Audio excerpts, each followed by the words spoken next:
let's talk about another Midnight Madness movie that unfortunately none of us saw. It is The People's Joker, directed by Vera Drew, about an aspiring clown grappling with her gender identity as she combats a fascistic caped crusader.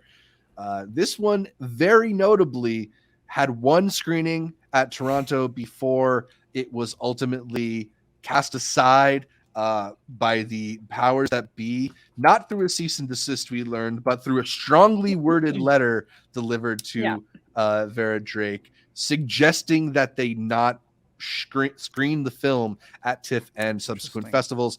Vera has pulled the film from places like Fantastic Fest, where it was supposed to play following its TIFF schedule.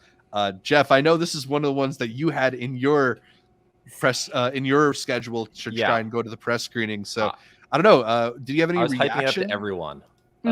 I mean, because I just watched the trailer and I was like, we gotta go see People's Joker. I know Karsten had other plans anyways, but other people like the Oscar expert guys, I was like, People's Joker, and they're like, what's that? And I'm like, trust me, go to the People's Joker. I was gonna be there with you, man. I was gonna be right there with you for that 9 p.m. And then they sent that email like the night before that were like, oh, we rescheduled the press screening till like 8 a.m. on the 13th or something. Yeah. I'm like, that's because it actually had a prime time press screening, which I was amazed that they were gonna have the press screening at 8 p.m. And I was like so ready for it, and then no. And then I was like, no, I can still fit it into my schedule with one of those morning ones. But then no. Had I known, I would have fought really hard to get into the midnight. Yeah. You know, just to see this. It's pretty hilarious how WB continues to like bring a bunch of hype to movies by refusing to let people watch them. Yeah.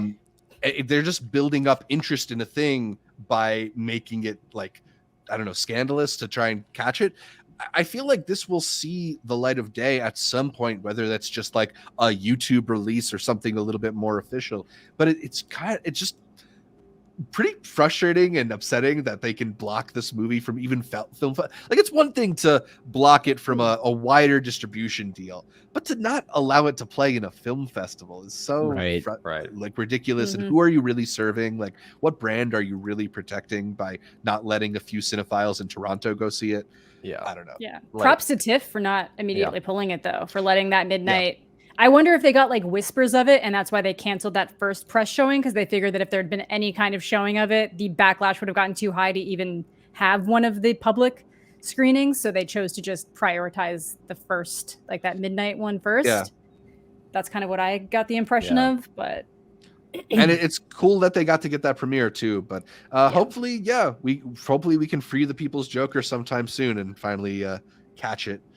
Let's talk about a movie that curious of what they were. Sorry, I was curious about what they were trying to protect with like the IP of the Joker. Like, who was gonna conflate that as being part of the normal, cinematic universe? That's the thing, right? Like, is anybody really gonna? No, people are dumb, guys. People are really dumb. Like, they'd be bringing up like the Joker's daughter comics and stuff, and be like, "You guys."